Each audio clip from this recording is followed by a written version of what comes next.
Well folks, it should be a pretty good one today. I'm right in the middle of the San Juan, hiking my way to a frozen lake and gonna set up a tent in the snow, sleep here overnight. Brought some good food, gonna cook over a campfire, so it's shaping up to be great. Alright, now that I'm actually at the campsite, I can switch to the good camera, but someone in the comment section of my last winter camping video suggested that instead of digging out the snow, which I spent a ton of time doing last time and it didn't work out, just stomping it flat with my snowshoes and letting it harden and then setting the tent up on the packed snow. So I'm gonna give that a try this time.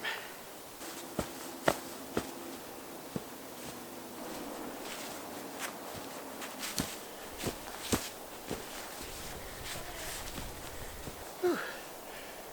Okay. Well, while I'm waiting for the ground to firm up, I might as well start digging up the fire ring.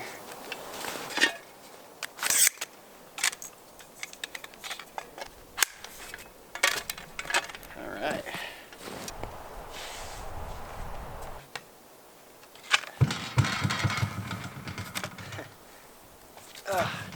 How nice of them to leave a soaking wet log for me. I don't appreciate all the wind blowing all that dirt back in my face. I'm gonna try to stomp out a nice little sitting area around the fire. Okay, that should be good enough, I think. Well, I don't necessarily want to set up my tent yet because I got here early enough in the day where it's gonna get warmer before it gets colder. So I'm just gonna let this thaw out a little bit and then re-harden, and then it should be a really good surface to set up a tent on. And in the meantime, I am going to have me some lunch.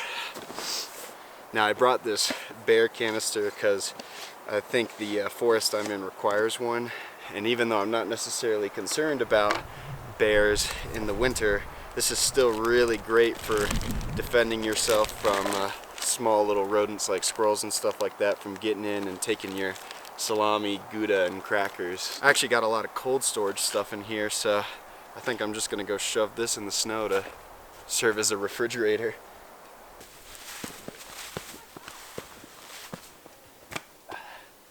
That sits nicely. I tell you what, I used to only do tortilla and peanut butter for lunch sort of thing, just because it was a light, easy thing that you didn't have to worry about. Ever since switching to what I'm calling camp charcuterie, oh my god, that's the best thing ever. You got peppered salami, some wedge Gouda cheese, some nice club crackers. Like, it does not get better than that. It's such a good lunch.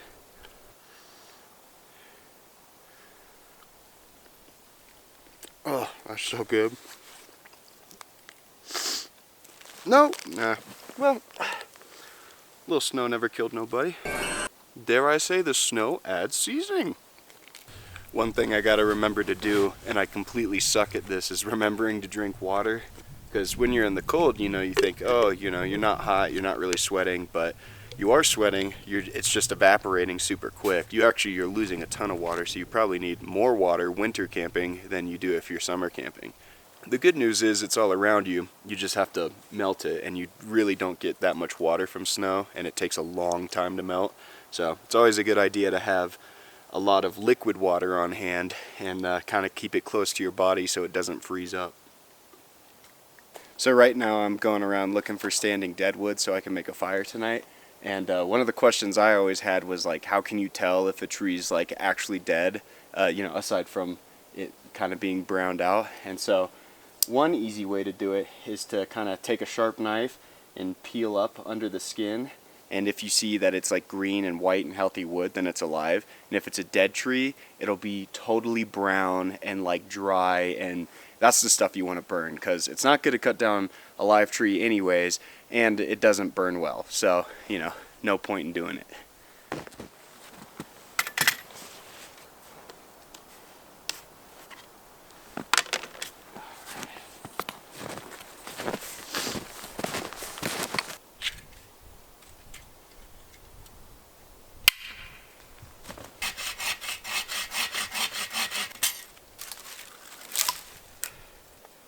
One of the other great things about finding standing deadwood is just all these little branches and stuff like that make excellent kindling.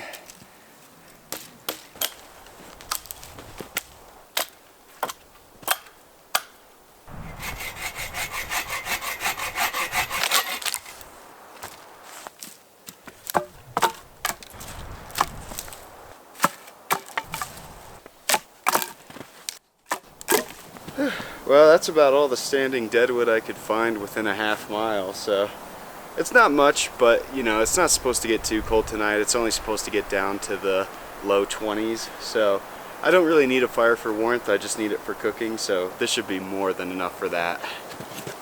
Well, I got on my firewood, I got lunch in me, and I'm feeling really good, so I'm just gonna kick back, relax, and read a little bit.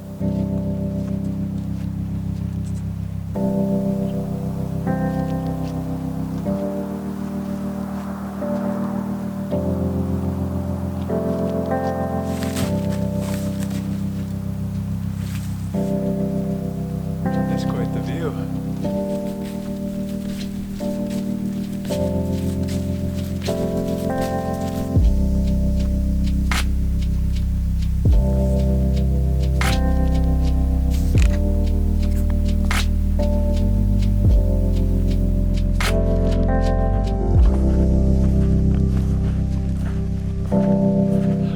I gotta say, that's one of the coolest things I've ever seen. I mean, it's just, that's so nice, but sun's going down, so I probably gotta go and start setting up the tent.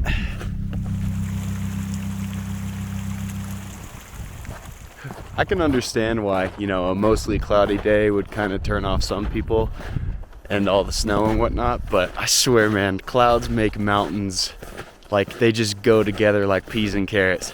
They complement each other so well. It's just such an incredible thing.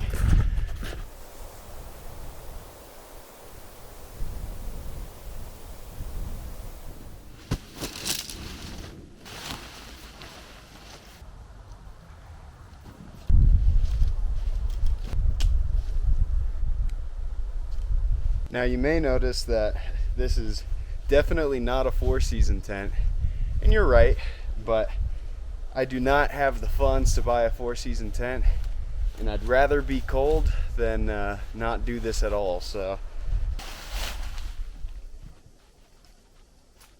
normal stakes don't work all that well in the snow, so thing you can do is just get a little bit of snow, pile it on top, make sure it's nice hard packed on top of it. Now that shouldn't be going anywhere.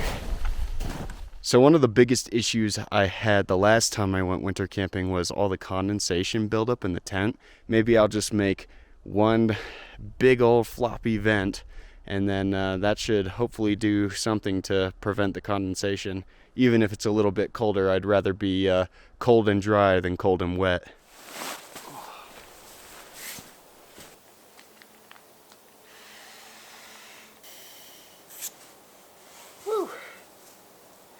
At 10,000 feet, that's hard to do. All right, well, I got my sleep system set up for tonight, which I should be plenty cozy in. It's only supposed to get down to the low 20s, and it's not supposed to snow. So 3-season tent, it's not going to collapse from the weight of the snow. The wind might suck a little bit, but the sleeping bag's got a comfort level of 12, and it's also wind resistant. So I think I should be fine for tonight's purposes. If it was any more extreme than this, I might be a little nervous, but nah, for tonight's weather, this is gonna be great. Alright, well, sun's starting to set, so I'm gonna start doing some cook prep. And since I don't have that much firewood, I'm just want to make sure I have everything ready before I get it started. But yeah, I didn't bring any cookware or anything like that, so I'm making a good old-fashioned roasting stick. Gonna shove a nice steak on the end of this and wrap a little bread around another one, and it should be some real good eating. All right, that's looking like a pretty good roasting stick.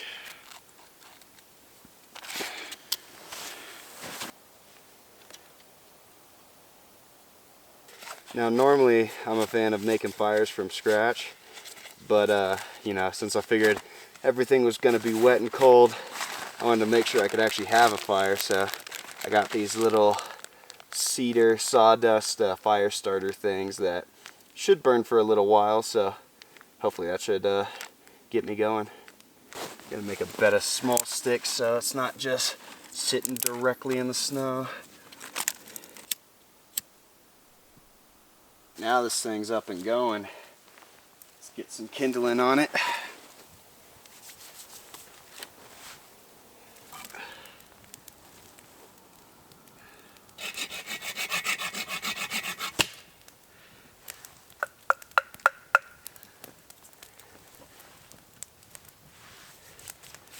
While it thaws out some of those sticks and whatnot, I'm gonna go ahead and start prepping my appetizer.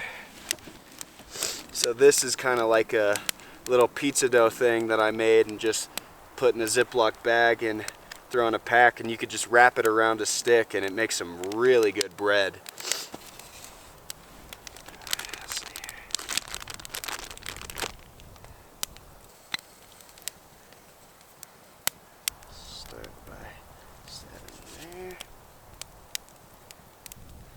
Alright, a little bread dough on a stick right there, and let's just find a way to get that over the fire. Just get a wet log that's not doing any good anyways.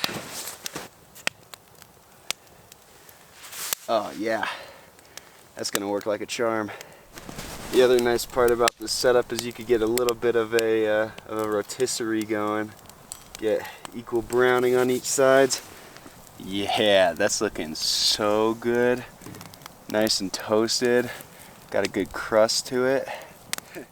Well, I went to go adjust the camera and I think I might have let it get a little overdone, but aside from that, the crust is good. The inside feels nice and soft, so let's see how we did. Oh my God. That's so good. It's like one of the best pizza crusts you've ever had on a stick. That's so awesome. Alright, let's start the next course. For the next course, decided to pig out a little bit, season myself up a steak. It's just been nice and cold in this bag. You might need a little more of a tender cut to do what I was envisioning, so I might have to do it the kind of sacrilegious way. There you go, meat on a stick. Let's get you cooking good. Handling raw meat, you gotta wash your hands.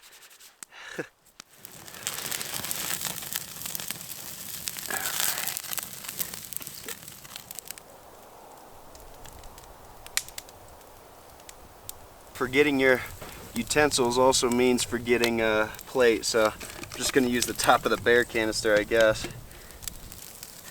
Alright. Woo! Yeah, that's a good looking steak. That's juicy. Ooh. Oh yeah. That's going to be so good. Since this is a bit juicier, I'm eating it a bit further from the campsite, and I at least thought I brought a spork or something like that. I didn't, so I got a multi-tool and a pocket knife, and let's dig in. Oh yeah, that's cooked really nicely. Ooh! It's so juicy and so smoky. Man, this steak is so good.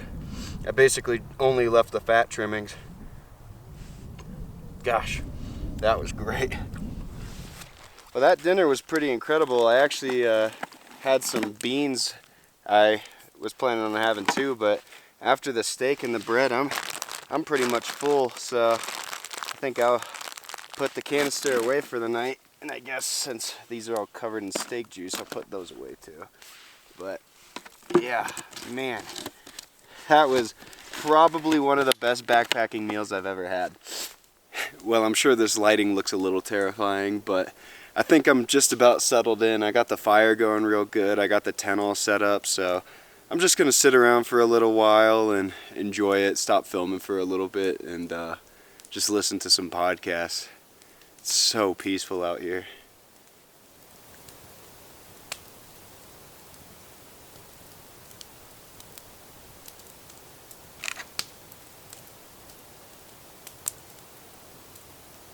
So I got one more chore left before bedtime, and that is getting 2 liters of water from snow. So it's gonna take a little while, but you know, having a nice warm water bottle in your sleeping bag's nice, and I'll have something to cook with in the morning. So let's get that done.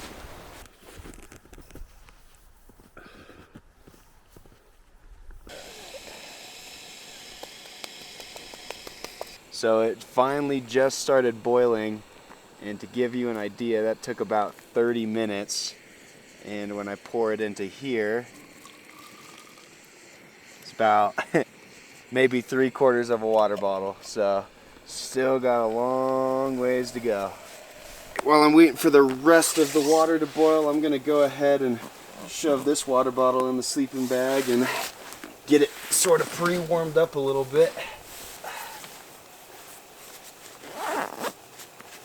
A full hour later, I finally have 2 hot water bottles, and I can finally go to bed. I am so tired.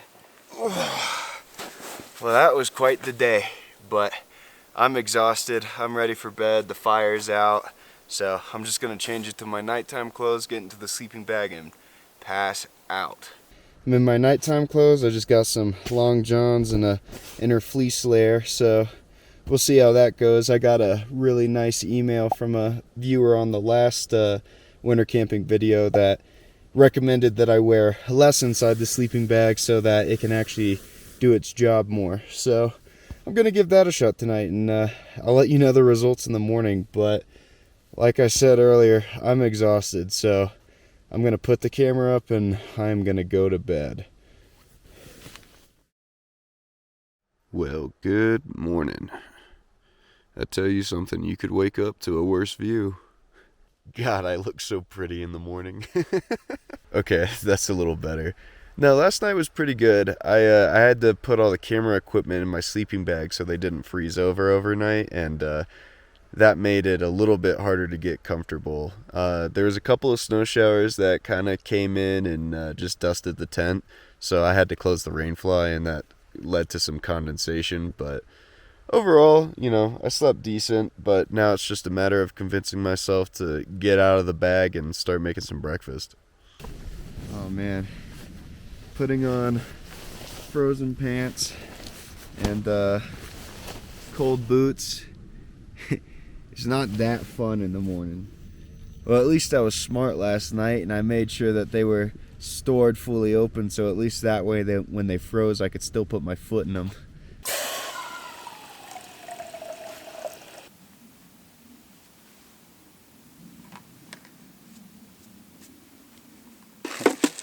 Again, I forgot I don't have a spork, so I guess I'm going to be drinking some oatmeal. Then I got my instant coffee.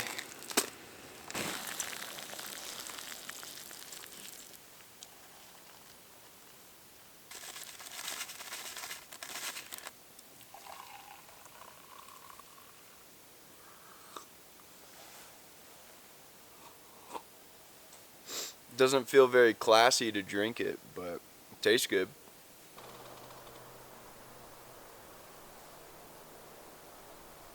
Alright, well, it wasn't a fancy breakfast, but, you know, it was pretty good. I gotta start packing up because I gotta be on the other side of the state by the end of the day, so I gotta get a move on.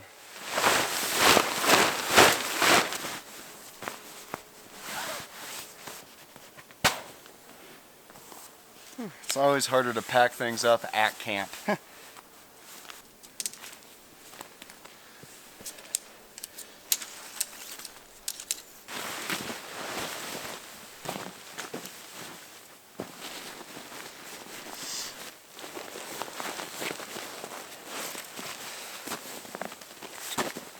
It's crazy all the things you could fit into one backpack.